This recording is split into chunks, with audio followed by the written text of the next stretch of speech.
Hello students, good morning. આજે આપણે છઠ્ઠા ધોરણનું બીજું લેક્ચર છે. પહેલા લેક્ચરમાં આપણે એક્ટિવિટી 5 સુધી ચર્ચા કરી હતી. આજે આપણે એક્ટિવિટી 8 જે આપણો રિયલ પાર્ટ છે એના વિશે ચર્ચા કરીશું. ઉપર હેડિંગ આપેલું છે it was a cold day. Students, તમે બધા તમારી ટેક્સ્ટ બુક ખોલીને બેસજો. હું જેમ વાંચતી જાઉં એમ એમાં તમે જોતા જજો તો તમને વધારે મજા આવશે. It was a cold day. Cold એટલે ઠંડી, ઠંડકનું વાતાવરણ, ઠંડી. It was a cold day. આજે ઠંડીનો દિવસ, બરાબર. ઠંડીના દિવસ. અત્યારે પણ આપણે વરસાદ પડી રહ્યો છે અને લગભગ વાતાવરણ ઠંડુ થઈ ગયું છે. જ્યારે આજની સવારે આખી રાત કાલે વરસાદ પડ્યો અને સવારે જે ઠંડક હતું એવું જ અહીંયા પણ એવા જ વાતાવરણનો આખો આ પાર્ટ છે. It was a cold day.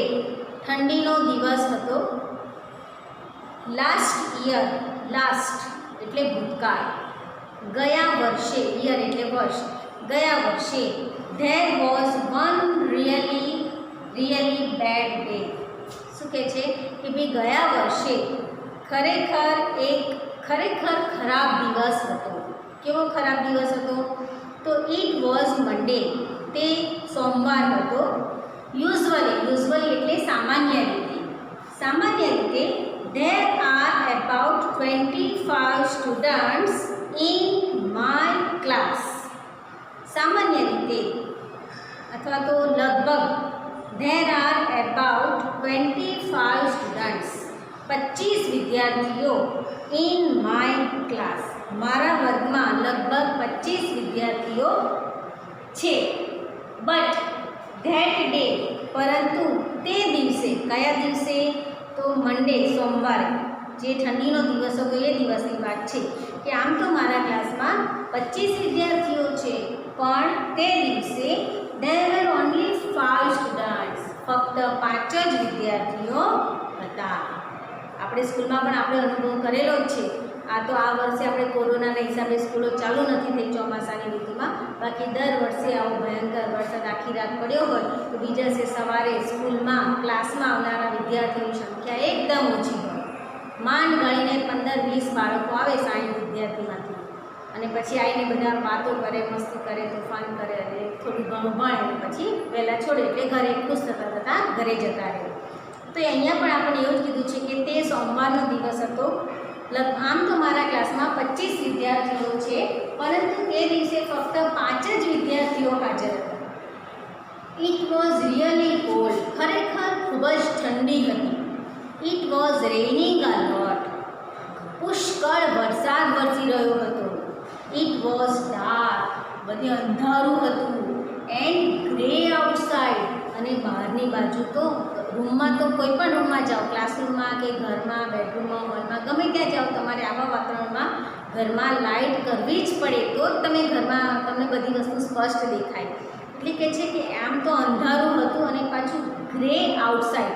Outside એટલે બહારની બાજુ ગ્રે કલરનું આખું આકાશ રાખોડી રંગનું, એટલે ઘાટા વાદળાઓથી ઘેરાયેલું હતું. ઘેરા કલરના વાદળા, જાણે હમણાં હજી વરસાદ તૂટી પડશે એવા વાદળાઓથી બહારની સાઈડ ઘેરાયેલું હતું.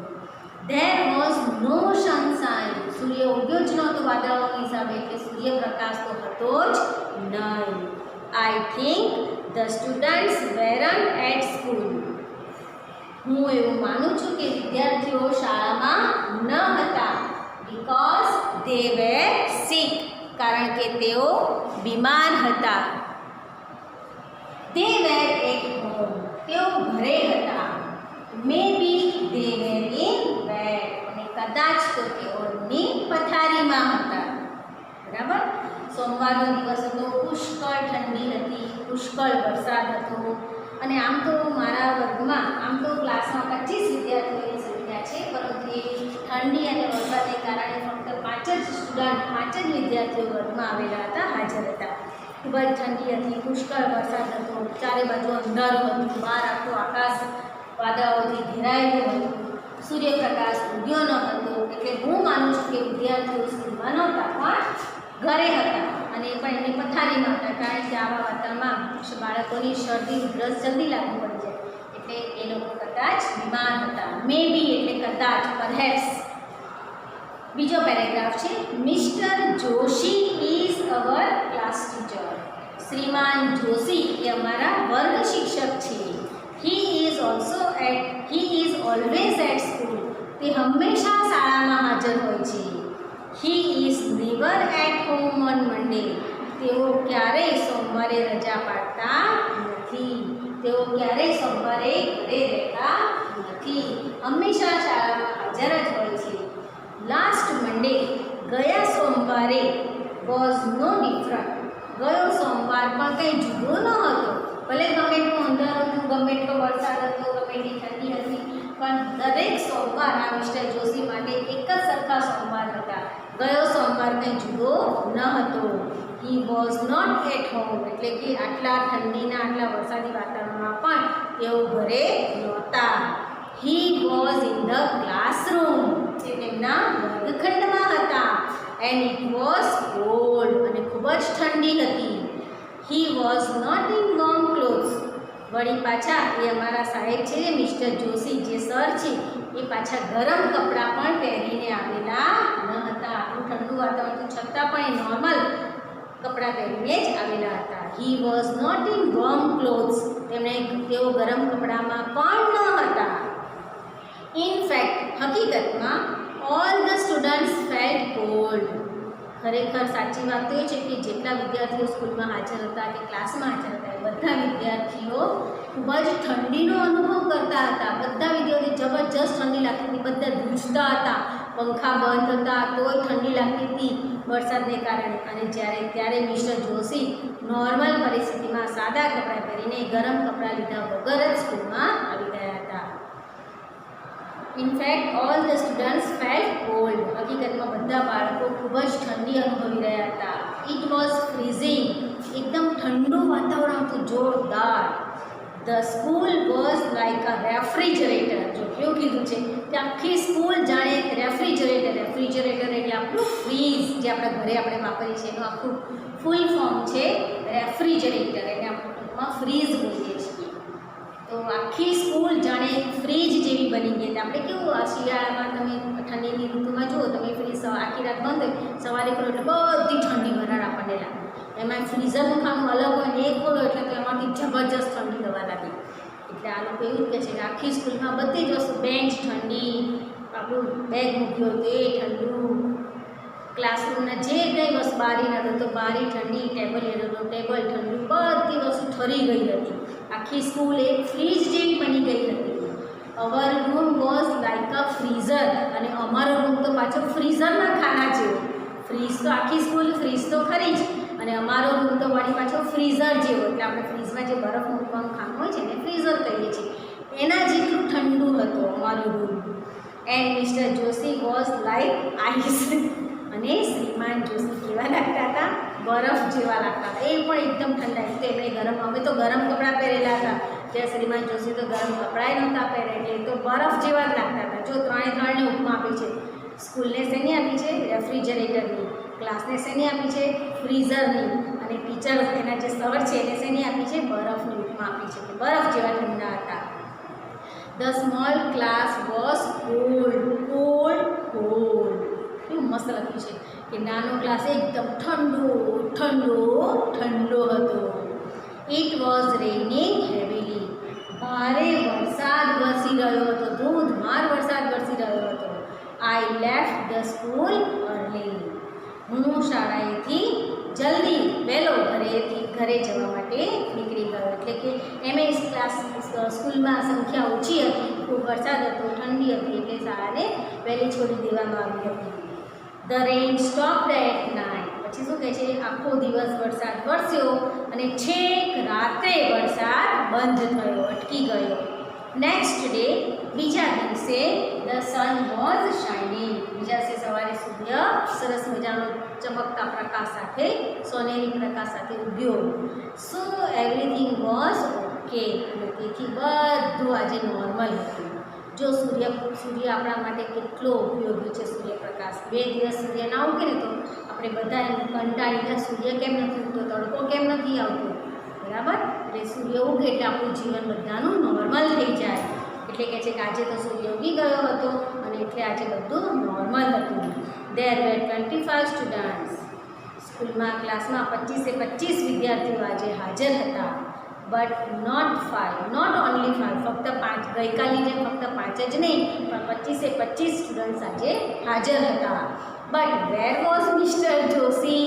પણ આ શ્રીમાન જોશી ક્યાં હતા? હી વોઝન્ટ ધેર, તે ત્યાં ન હતા, એટલે કે સ્કૂલમાં ન હતા. He was at home sick in bed, તે ઘરે હતા, પથારીમાં બીમાર પડ્યા હતા. બરાબર. આગલા દિવસે જ્યારે બહુ ઠંડી હતી ત્યારે 5 જ સ્ટુડન્ટ આવ્યા હતા અને શ્રીમાન જોશી આવ્યા હતા. અને બીજા દિવસે જ્યારે નોર્મલ ડે હતો, સૂર્ય ઉગ્યો, ત્યારે જ્યારે 25 વિદ્યાર્થીઓ હાજર હતા ત્યારે મિસ્ટર જોશી ગેરહાજર હતા. કેમ? કારણ કે ગઈકાલની ઠંડીને કારણે તે બીમાર પડી ગયા હતા અને આજે એમના ઘરે પથારીમાં સૂતા હતા. બરાબર. અહીંયા આપણો પાઠ પૂરો થાય છે. હવે એની નીચે જુઓ, ઘટનાને આધારે ખાલી જગ્યાઓ પૂરવાની છે. આ ખાલી જગ્યાઓ આપણે અત્યારે ચર્ચા કરી લઈએ, પછી અત્યારે તમે સાંભળતા વિડીયો જોતા નહીં લખતા, હું તમને આનો ફોટો પાડીને મોકલીશ, ત્યારે તમે એને નોટમાં ઉતારી લેજો. અત્યારે ફક્ત સાંભળો. બરાબર. ધ વેધર વોઝ, ખાલી જગ્યા એની એન્ડ રેની. વેધર એટલે વાતાવરણ. વાતાવરણ વરસાદી અને કેવું હતું? ઠંડુ હતું. બીજું, ઇટ વોઝ ડાર્ક એન્ડ, ખાલી જગ્યા પાઠમાંથી શબ્દો છે કે ખૂબ જ અંધારું અને બહારની સાઈડ કેવું હતું? Grey outside. ખાલી જગ્યામાં લખવાનું થશે ગ્રે આઉટસાઇડ. મેની સ્ટુડન્ટ, ત્રીજી ખાલી જગ્યા છે, many students were not at the school. બરાબર.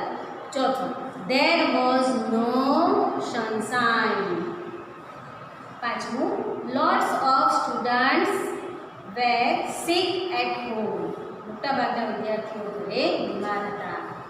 છઠ્ઠી, Mr Joshi was at home. Mr Joshi ઘરે હતા. પછી છેલ્લી લાઈન બાકી છે ને, સિક ઇન બેડ, પથારીમાં બીમાર હતા. સાતમું વાક્ય છે, સાતમી ખાલી જગ્યા છે, ધ ખાલી જગ્યા વોઝ લાઈક અ ફ્રીઝર. શું ફ્રીઝર જેવું લાગતું હતું? તો એનો ક્લાસરૂમ એ ફ્રીઝર જેવો લાગતો હતો. પછી છે, ધ સ્કૂલ વોઝ લાઈક, ખાલી જગ્યા છે, સ્કૂલ આખી કેવી લાગતી હતી? રેફ્રિજરેટર જેવી. અને નવમું છે, ધ ખાલી જગ્યા સ્ટોપ્ડ એટ નાઇટ. રાત્રે અટકી ગયો. શું અટકી ગયો? રેન. અને 10મી ખાલી જગ્યા છેલ્લી છે, મિસ્ટર જોશી વોઝ, ખાલી જગ્યા નેક્સ્ટ ડે. બીજા દિવસે મિસ્ટર જોશી ઘરે હતા, એટલે આપણે લખીશું ખાલી જગ્યામાં એટ હોમ. હવે નીચેના વાક્યો પાછળ જુઓ. નીચેના વિધાનો સામે ટ્રુ અથવા ફોલ્સ લખો. મિત્રો, ટ્રુ એટલે સાચું અને ફોલ્સ એટલે ખોટું. બરાબર.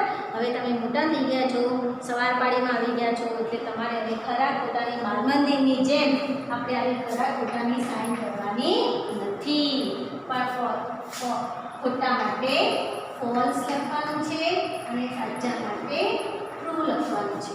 બરાબર. તમે મોટા થઈ ગયા છો. ચલો, પહેલું વાક્ય છે, there were 5 students in the class that Monday. તે સોમવારે ક્લાસમાં 5 વિદ્યાર્થીઓ હતા. તો સાચી વાત છે ને, એટલે આપણે લખીશું ટ્રુ. આ લખવાનું, આવી સાઇન કરવાની નહીં. બીજું, ઇટ વોઝ વોર્મ ઓન મંડે.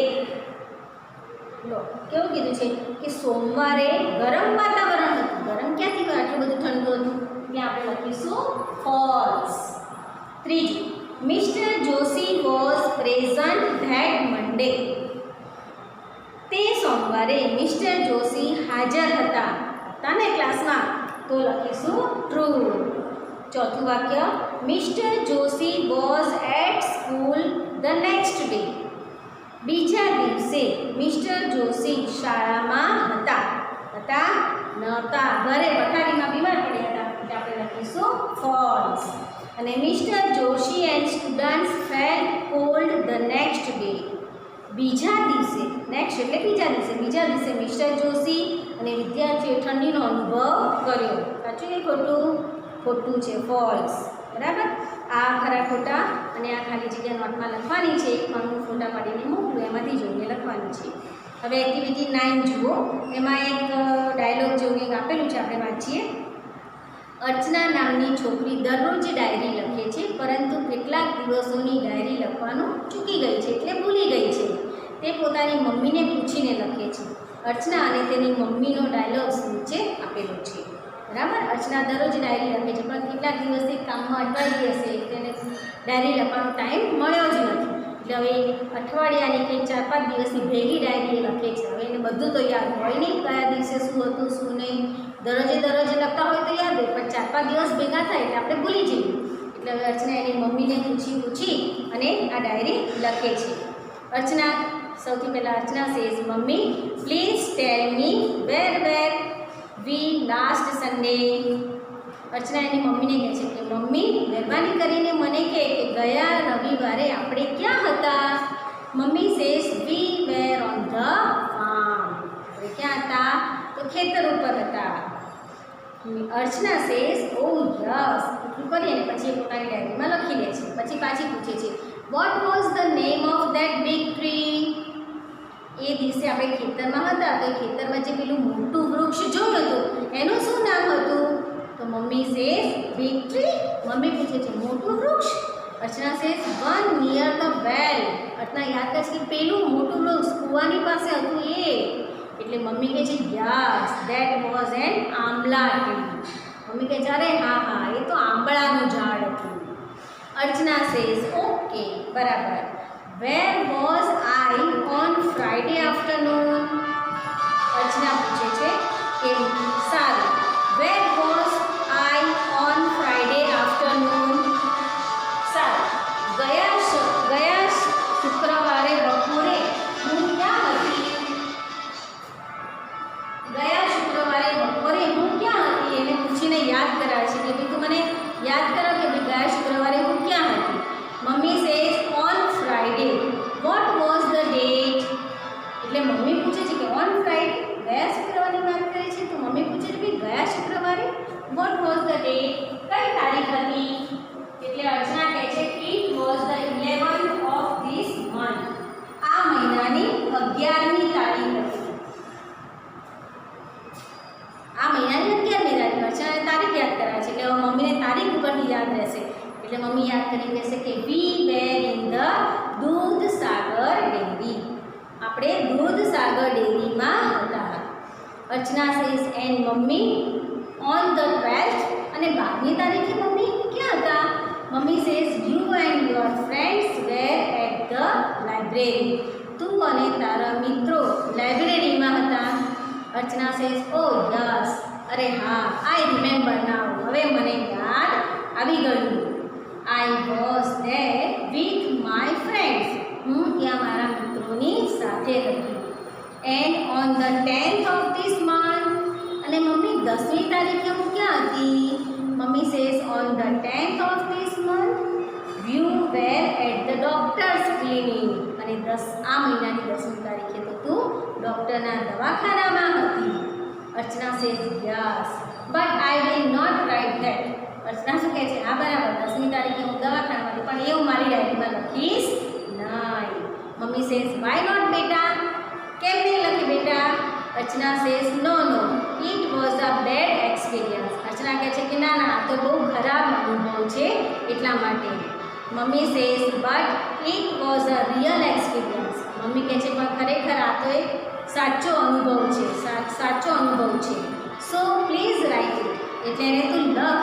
જો ડાયરી લખતા હોય ત્યારે આપણે આપણા સારા ખરાબ ખોટા બધા અનુભવો એમાં લખીએ તો આપણને એ દિવસનું બધું યાદ રહે. ડાયરી એટલા માટે જ લખવાની કે આપણે આટલા દિવસો દરમિયાન જે કંઈ અનુભવ કર્યો હોય એ બધું એમાં આપણને વાંચીએ ત્યારે યાદ રહે. ઉપરના સંવાદને આધારે નીચેના કોઠામાં અર્ચનાની વિગતો લખો. હવે આપણે જે સંવાદ વાંચ્યો છે એના આધારે અહીંયા ટાઈમ પ્લેસ અને પીપલ એ બધું લખવાનું છે. બરાબર. હું તમને એનો ફોટો પાડીને મોકલી દઈશ. તમે નોટમાં લખી નાખજો. અત્યારે ખાલી સમજાવી દઉં છું. લાસ્ટ સન્ડે ક્યાં હતા તો આપણે કીધું છે એટલે પ્લેસમાં લખીશું on the farm. Archana mother અને ફાધર તો આપેલું જ છે. હવે જો પ્લેસમાં આપ્યું છે કે ઇન ધ લાઇબ્રેરી. લાઇબ્રેરીમાં કોણ હતું તો કોણ હતું એ પણ આપેલું છે કે અર્ચના સલીમ અને ટીના. પણ કયા સમયે લાઇબ્રેરીમાં હતા તો આપણે લખીશું on 12th of this month. પછી ત્રીજામાં ટાઈમ આપ્યો છે on 10th of this month. આ મહિનાની 10મી તારીખે ક્યાં હતા? તો એટ ધ ડોક્ટર્સ ક્લિનિક. કોણ હતું? તો અર્ચના, મધર અને ફાધર. પછી પ્લેસમાં આપ્યું છે in the Dudhsagar dairy. Dudhsagar ડેરીમાં કોણ હતું? ક્યારે હતા? તો on 11th of this month. અને કોણ હતું? તો અર્ચના એન્ડ હર ફ્રેન્ડ્સ. બરાબર? એટલે આ કોઠો ખાલી તમારે નોટમાં લખવાનો છે. હું ફોટો પાડીને મોકલું, એમાંથી જોઈ લો. હવે પાછળ એક્ટિવિટી પ્લાન આપી છે એ જોઈ લઈએ. કૌંસમાં આપેલા શબ્દનો ઉપયોગ કરીને ખાલી જગ્યા પૂરો. કૌંસમાં આપ્યું છે એમ, ઇઝ, વોઝ, વેર, આર. બરાબર? હવે આ બધા તમને ખબર હોવી જોઈએ કે એમ અને ઇઝ, એમ, ઇઝ અને આર આ ત્રણ વર્તમાન કાળ માટે વપરાય છે.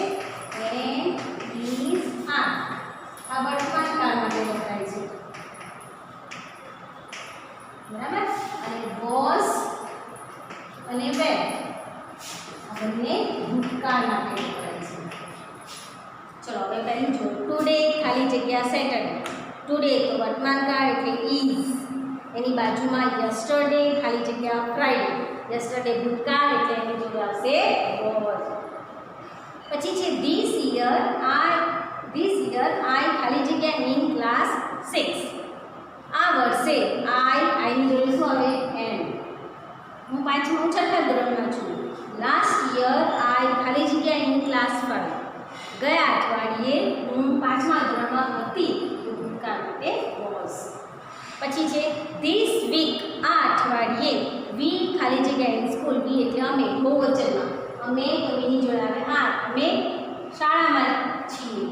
લાસ્ટ વીક વી ખાલી જગ્યા ઇન ધ પાર્ક.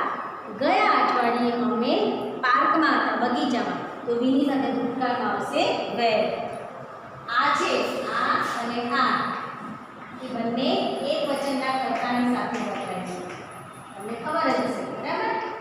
આઈ, પછી હી, પછી શી અને ઇટની જોડે.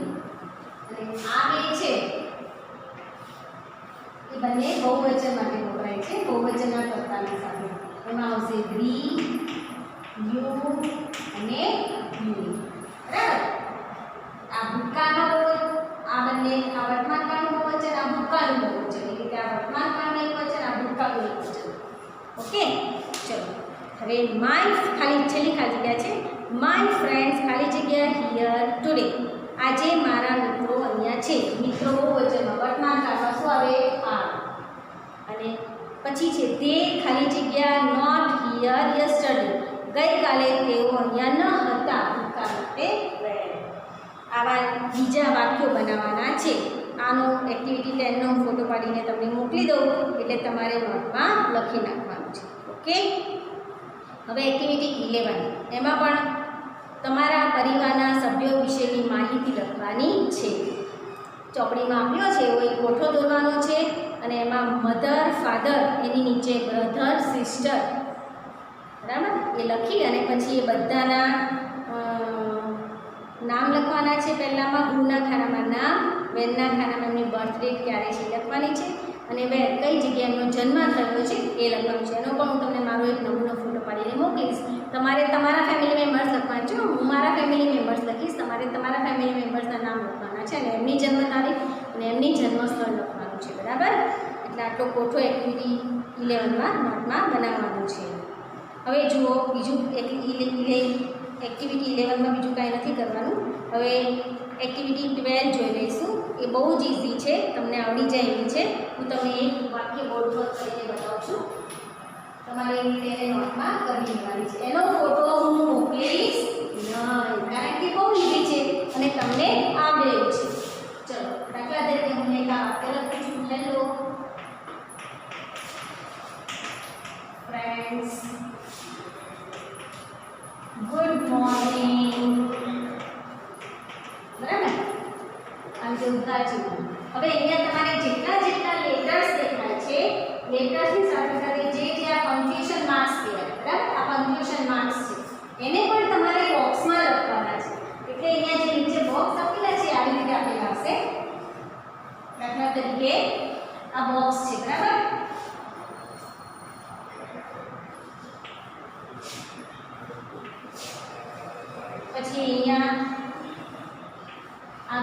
બીજું છે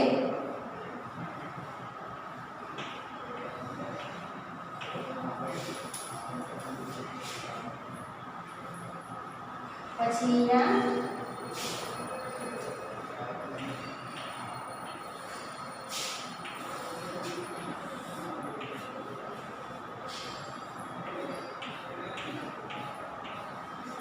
બરાબર આ રીતે બોક્સ આપેલા છે તમારે આ જ શબ્દો પંક્ચ્યુએશન માર્ક સાથે આમાં લખવાના છે દાખલા તરીકે હેલો આમાં લખો